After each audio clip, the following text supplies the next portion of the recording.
শুনিওক সভাসদ মহাভাগৱত পদ মহন্তৰো কেনে দেখা দুখ।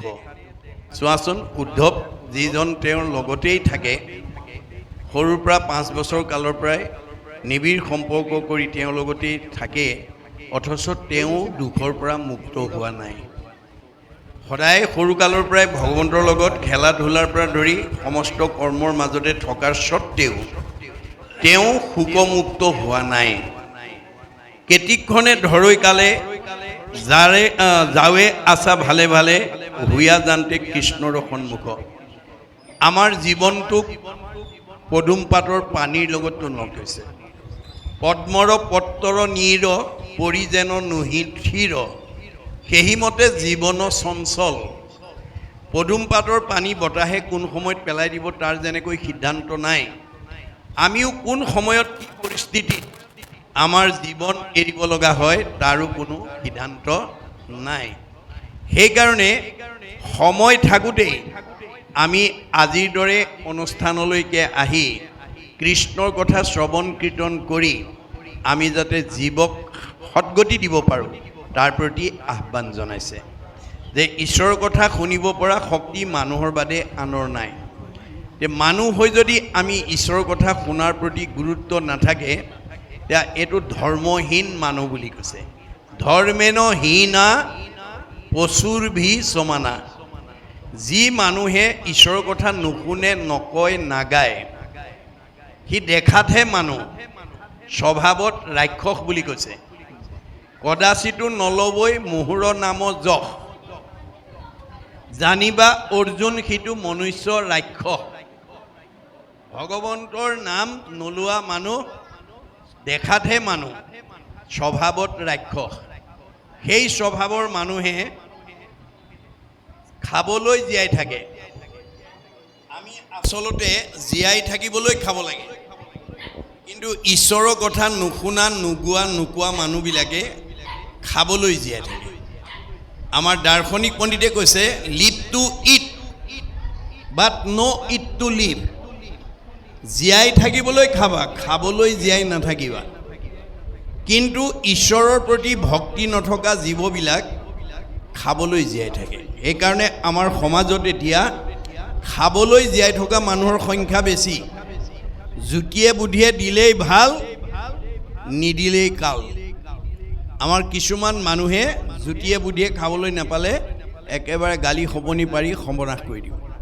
গতিকে সেইটো স্বভাৱ যাৰ আছে তেওঁ খাবলৈ জীয়াই থকা জীৱ। গতিকে সেই খাবলৈ জীয়াই থকা স্বভাৱটো গুচি জীয়াই থাকিবলৈ খোৱাৰ কাৰণে আমি আগবাঢ়ি আহিব লাগিব। যাৰ কাৰণে লক্ষী স্বয়ম্বৰত মানে দৈত্যগুৰু শুক্ৰাচাৰ্যক লক্ষীয়ে নাকচ কৰিছে। কি বুলি? জানো দৈত্য গুৰু শুক্ৰ হুন্ত মহাজ্ঞানী, তথাপি নেৰন্ত সংগ লোভাবিষ্ট প্ৰাণী। দৈত্যগুৰু শুক্ৰাচাৰ্য এজন জ্ঞানী মানুহ বুলি মই জানো, পিছে তেওঁ বৰ লোভীয়া। লোভিয়াতো পৰে সংসাৰত নাহি মন্দ, জুতি খাইবে নপাইলে লগাইবে নিতে দণ্ড। এনেকুৱা লোভিয়া মানুহক যদি মই স্বামীবৰণ কৰোঁ, ভৱিষ্যতে মই জুতিয়ে বুদ্ধিয়ে খুৱাব নোৱাৰিলে সদায় ই মোৰ লগত কাজিয়া কৰিব, ইয়াক মই স্বামীবৰণ কৰিব নোৱাৰোঁ। দুৰ্বাসাৰ ওচৰত গৈ কৈছে, আচন্ত দুৰ্বাসা ঋষি তপৰ ভাণ্ডাৰ, সদায়ে নুগুচে টান ক্ৰুদ্ধ অহংকাৰ। আকবৰী কোনে ভাল বোলাই বেক বাবে, অকাৰ্যত নষ্ট কৰি বেক চন্দ খাবে। এওঁ এজন তপস্বী ঋষি হয়, ব্ৰহ্মজ্ঞানী, পিছে বৰ খঙাল। এনেকুৱা খঙাল মানুহক যদি মই স্বামীবৰণ কৰোঁ, কেতিয়াবা অকাৰণতে সাপ দি নষ্ট কৰি দিওঁ। গতিকে আমাৰ স্বামীবিলাক বেছি খঙাল হ'ব নালাগে দেই। কাৰোবাৰ খং যদি বেছি আছে কমাব। 3 নম্বৰত পৰশুৰামৰ ওচৰলৈ গৈ কৈছে, আচন্ত পৰশুৰাম হুন্ত ধৰ্মমতী, একোৱে প্ৰাণীত টান নাহি মিত্ৰৱতী। এওঁ এজন ধাৰ্মিক মানুহ হয়, কিন্তু কাৰো প্ৰতি মৰম নাই। ইহাংক বৰিলে মূৰৰ নৰৈব অৱস্থা, নিৰ্দয় পুৰুষে নুবুজয় দুখ ব্যথা। এনেকুৱা মৰম নাইকিয়া মানুহক যদি মই স্বামীবৰণ কৰোঁ, ভাৰ্যাৰ দুখ কষ্টৰ কথা এওঁ উপলব্ধি কৰিব নোৱাৰিব নাকচ কৰিছে দেই আমাৰ মৰম থকা ভাৱটো আমাক লাগিব ভাৰ্যাৰ প্ৰতি স্বামীৰ স্বামীৰ প্ৰতি ভাৰ্যাৰ স্নেহ থাকিব লাগিব এইবিলাক আমাৰ ভাগৱতে নিৰ্ণয় কৰি দিছে আৰু ব্ৰহ্মাৰ ওচৰলৈ গৈছে আচন্ত বিধাতা জাক সেৱৈ সুৰাসুৰ তান্ত পৰে আন আৰু নাহি কামাতুৰ ভুল হুয়া যিটো নিজ দুহিতাক হৰে নিতে কোলা হলে যাইব ইহাক বৰিলে ব্ৰহ্মা এজন দেৱতা অসুৰৰ আৰাধ্য হয় কিন্তু বৰ কামাতুৰ এওঁ কামৰ বশৱৰ্তী হৈ নিজৰ দুহিতাকে তেওঁ হৰণ কৰিবৰ কাৰণে চেষ্টা কৰিছে এনেকুৱা কামুক মানুহক যদি মই স্বামী বৰণ কৰোঁ সদায় কাজিয়া কৰি মানে জীৱন কটাব লাগিব সেইটো নাকচ কৰিছে এনেকৈ প্ৰতিটো বেয়া গুণ নাকচ কৰি কৰি অৱশেষত বিষ্ণুক বৰক স্বামী বৰণ কৰিছে সেইকাৰণে আমাৰ বিষ্ণু স্বৰূপ বৰ বুলি কোৱা হয় গতিকে আমাৰ কোনোবা গাভৰু ছোৱালীয়ে ভাল দৰা বাচিবলৈ হ'লে আগতে ভাগৱত পঢ়ি ল'ব দেই কোনোবা ডেকা ল'ৰাই ভাল ছোৱালী ভাৰ্যা হিচাপে পাবলৈ হ'লে ভাগৱত পঢ়ি ল'ব লাগিব আমাৰ ছোৱালী বা ভাৰ্যাৰ স্বভাৱ কেনেকুৱা হ'ব লাগে ভাগৱতত আছে আৰু এটা ল'ৰাৰ স্বভাৱ কেনেকুৱা হ'ব লাগে কেনেকুৱা ল'ৰাক ভাৰ্যাই স্বামী বৰণ কৰিব লাগে সব কথা ইয়াতে আছে গতিকে ভাগৱত নুশুনা যিমান বিদ্যাৱন্ত ধনৱন্ত শ্ৰীমন্ত নহওক কিম্বা তেওঁ জীৱনশৈলীৰ প্ৰকৃত পথটো বাছি ল'ব নোৱাৰিব ভাগৱত নুশুনা পৰ্যন্ত পুথিগত ডিগ্ৰীয়ে আমাক কোনো মানুহক প্ৰকৃত মানৱ সম্পদ হিচাপে গঢ়ি তুলিব নোৱাৰিব যাৰ কাৰণে প্ৰাচাত্য শিক্ষাবিদ ৰাইবানে কৈছে for all round development of student religious education is essential এজন ছাত্ৰক পূৰ্ণাংগ ছাত্ৰ হিচাপে গঢ়ি তুলিবলৈ হ'লে পুথিগত শিক্ষাৰ লগত ধৰ্মীয় শিক্ষা যোগ দিব লাগিব ৰুচুই কৈছে the religious education should be included in the curriculum because it is through religion that the fact of youth can be set on the road to the absolute values truth beauty and goodness সত্য শিৱ সুন্দৰক আৰাধনা কৰিবলৈ হ'লে পুথিগত জ্ঞানৰ লগত ধৰ্মীয় আধ্যাত্মিক নৈতিক শিক্ষা যোগ দিবই লাগিব আমাৰ সেইকাৰণে ভাগৱতত আমাৰ জীৱনশৈলীৰ সকলো তথ্য আছে আমি সৰুৰ পৰা ল'ৰা ছোৱালীক যদি এই ভাগৱত শ্ৰৱণ কৰাব পাৰোঁ তেওঁ সৎ হ'বই তেওঁ ভাল হ'বই তেওঁ ভগৱানৰ প্ৰিয় হ'বই এই তথ্য আমাক ভাগৱতে দি আছে এতিয়া কৈছে যে ভকতি বিহীন যিটো তাৰ ধৰ্ম কৰ্ম যিটো সবে বিধা শাস্ত্ৰৰ সন্মত ভক্তি নোহোৱা মানুহ তাৰ ধৰ্ম কৰ্ম সকলোবিলাক বৃথা পকা ঘৰ বহুত থাকিব পাৰে গাড়ী মটৰ কিনিব পাৰিব দামী পোছাক পিন্ধিব পাৰিব দামী আহাৰ খাব পাৰিব কিন্তু প্ৰকৃত মানুহ নহ'বও পাৰে অৰ্থাৎ গাড়ী মটৰ পকা ঘৰ দুৱাৰ শিক্ষা বিদ্যা দামী পোছাকে আমাক প্ৰকৃত শান্তি দিব নোৱাৰে পকা ঘৰ 10টা বনালোঁ মোৰ শৰীৰটো বেমাৰ নোহোৱাকৈ থাকিব মনটো আনন্দত থাকিব নহ'ব গাড়ী মটৰ পকা ঘৰ দুৱাৰ পাৰ্থিৱ সম্পদে আমাক প্ৰকৃত শান্তি দিব নোৱাৰে সেইকাৰণে ভাগৱতে কৈছে আন যত সবে মিছা ভক্তিৰ অভাৱে আপোনাৰ এই পকা ঘৰ দুৱাৰ গাড়ী মটৰবিলাক যি এই জন্মত ভোগ কৰি আছে সেইটো পূৰ্ব পুণ্যৰ ফলশ্ৰুতিহে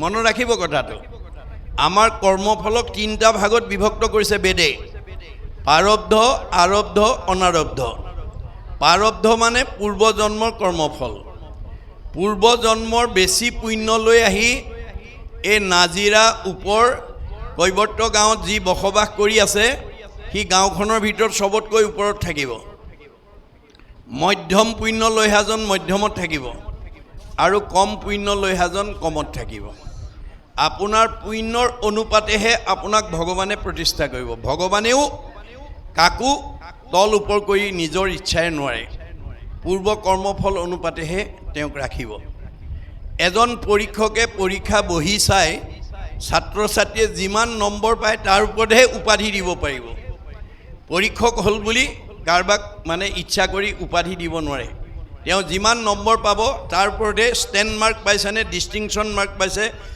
ষ্টাৰ মাৰ্ক পাইছেনে, ফাৰ্ষ্ট ডিভিজন মাৰ্ক পাইছে, লেটাৰ মাৰ্ক পাইছে, তাৰ ওপৰতহে তেওঁ উপাধি দিব পাৰিব। পৰীক্ষক হ'ল বুলি ইচ্ছা কৰি কাৰোবাক ষ্টেণ্ড কৰা বা ডিষ্টিংশ্যন মাৰ্ক দিব নোৱাৰে। ভগৱান হ'ল বুলি ইচ্ছা কৰি কাৰোবাক দুখ সুখ দিব নোৱাৰে। গতিকে কাৰোবাৰ দুখ সুখৰ কাৰণে আমাৰ পূৰ্ব কৰ্মফল দায়ী হৈ আছে। এই কথা নজনাৰ কাৰণে আজি আমাৰ সমাজত বহুত মানুহে আনৰ হোৱা দেখিব নোৱাৰে, আনক হিংসা কৰে। ভাগৱতৰ দৰ্শন নজনাৰ কাৰণে আমাৰ সমাজত বহুত মানুহে আনক হিংসা কৰা দেখা যায়, আনৰ হোৱা দেখিব নোৱাৰে। সেইটো স্বভাৱ যদি কাৰোবাৰ আছে আজি ইয়াতে এৰিব দেই। আমাৰ দশম স্কন্ধ ভাগৱতত ভগৱানে নিজ মুখে কৈছে, অপৰৰ সম্পদ দেখি মৰে যিটো চক্ষু পুৰি, তাৰ আশা সবে হুৱে নষ্ট, অটোমাত বিমুখ ভৈলে একো আত সুখ নাই, মিছা সবে যত কৰে কষ্ট। আপুনি যিমান শিলত মূৰ এচাৰি উপাৰ্জন নকৰক কিম্বা তেওঁ থকা হৃদয়খনত যদি পৰহিংসা ভাৱ ৰাখে, আপোনাৰ মনৰ বাঞ্ছা কোনোদিন ভগৱানে পূৰণ হ'বলৈ নিদিয়ে। মনৰ বাঞ্ছা পূৰণ নোহোৱা কোনো মানুহে খোলা হাঁহি মাৰিব নোৱাৰে। খোলা হাঁহি মাৰিব নোৱাৰা মানুহৰ চেহেৰা ভাল নহয়, কমনীয়তা নাবাঢ়ে, আয়ুস নাবাঢ়ে। বাইবেলত চলোমনে কৈছে, মেৰী হাৰ্ট ডুৱেট good like a medicine, A broken heart dry the bone. যাৰ হৃদয়ত আনন্দ থাকিব মেডিচিনৰ দৰে কাম কৰিব, শৰীৰ সুস্থ কৰি ৰাখিব, নিৰোগী কৰি ৰাখিব, কমনীয়তা বঢ়াব, আয়ুস বঢ়াব। যাৰ মনত দুখ বেদনা ভৰি থাকিব সি আৰু ঘিউমৌ খাওক, হাড়লৈকে শুকাই যাব। আহাৰে চেহেৰা ভাল কৰিব নোৱাৰে যদি মনটো আনন্দত ৰাখিব নোৱাৰে। সেইকাৰণে কপিলে মাকো কৈছে, মা তুমি জীয়া মানুহৰ দৰে থাকিবলৈ শিকিবা। মাকে কৈছে, বোপাই মৰা মানুহ আছে নি? এই মৰা মানুহৰ সংখ্যাই পৰিয়ালত, সমাজত, পৰিৱেশত বেছি। কোনবিলাক মৰা মানুহ? সাধুৰ সংগে কৃষ্ণ কথা নুশুনে যি নৰ, জীৱন্ততে মৰা সিটো অধম পামৰ। আজিৰ দৰে ভাল মানুহৰ সংগত আহি মনত আনন্দ লগা কথা যি নুশুনে সি মনত বেয়া লগা কথাই শুনিব লাগিব। যাৰ মনটো বেয়া লাগি থাকে সি জীয়াতে মৰা। এতিয়া মাকে ক'লে, বোপাই জীয়া মানুহ হ'বলৈ কি কৰিব লাগিব? মা মূৰ শুনিৰ মল কথা কহন্ত শুনন্ত। মোৰ কথা যদি জানা পৰিয়ালক ক'বা, জীয়াৰী বোৱাৰীক ক'বা, ল'ৰা ছোৱালীক ক'বা, সীমাঘৰীয়াক ক'বা, আলহী অতিথিক ক'বা, ভকত বৈষ্ণৱক ক'বা। যদি নাজানা কাণ পাতি শুনিবা। শ্ৰোতা নহ'লে মা তুমি কোনোদিন বক্তা হ'ব নোৱাৰিবা। আনৰ ভাল কথা শুনাৰ যাৰ ধৈৰ্য নাই সি আনক ভাল কথা কোৱাৰ যোগ্যতা আৰ্জন কৰিব নোৱাৰিব। মোতবিনে চিত্ত আন দেৱত নেদন্ত, মোত বিনে আন দেৱতাত মনোযোগ নিদিবা। কাৰণ ব্ৰহ্মা আদি কৰি জীৱ যত ৰাম ৰাম ৰাম ৰাম ৰাম মায়া সজ্জা মাজে আশ্ৰয় ঘুমতি যায়। আপুনি মইনো কোন? সৃষ্টিকৰ্তা ব্ৰহ্মা, সংহাৰকৰ্তা শিৱ, পালনকৰ্তা বিষ্ণুকে প্ৰমুখ্য কৰি ৩৩ কোটি দেৱতা ভগৱানৰ মায়াত বন্দী হৈ আছে। তেওঁলোক নিজেই অজ্ঞান আন্ধাৰত আছে। আন্ধাৰত থকা দেৱতাৰ আশ্ৰয় ল'লে কোনোবাই পোহৰ পাব নেকি? আন্ধাৰত বহি থকা মানুহ এজনৰ কাষত কোনোবা বহিলে পোহৰ পাব নেকি? নাপায়। ক'ত বহিব লাগিব? যে মাং প্ৰপদন্তে মায়া মেতাম তৰন্তিতে, মই পোহৰ, মোৰ কাষলৈ যেতিয়ালৈকে নাহিবা তেতিয়ালৈকে তুমি আন্ধাৰতে থাকিব লাগিব, দুখ দুৰ্গতিতে থাকিব লাগিব। মোৰ আশ্ৰয় লোৱাৰ লগে লগে পৰম আনন্দ আহি মনত মিলয়, তেবে তাক আৰু তিনি তাপে নচুৱায়। তেতিয়া আৰু ভগৱানৰ তিনিটা তাপ, আদি দৈবিক, আদি ভৌতিক, আদি দৈবিক, আধ্যাত্মিক তাপে আমাক স্পৰ্শ কৰিব নোৱাৰে। আপুনি আনন্দ বিচাৰিব নালাগে, আনন্দই আপোনাৰ ঘৰ বিচাৰি ফুৰিব। এইখন এখন ঘৰ দেই, মনত ৰাখিব। মোহৰ সেৱাৰ যোগ্য মনুষ্য শৰীৰ, ইহাকে বুলিয়ক গৃহ জানা মহাবীৰ। এইখন ঘৰলৈ আনন্দ নিজে আহিব। কেতিয়া? যেতিয়া আপুনি ৰাতিপুৱা শুই উঠাৰ পৰা গধূলা খোৱালৈকে ভকত বৈষ্ণৱ, আলহী অতিথিৰ লগৰ লগৰীয়া পালে যেতিয়া ঈশ্বৰৰ কথা ক'ব, গাব, শুনিব, তেতিয়া আপোনাৰ ঘৰলৈ আনন্দ নিজে আহিব।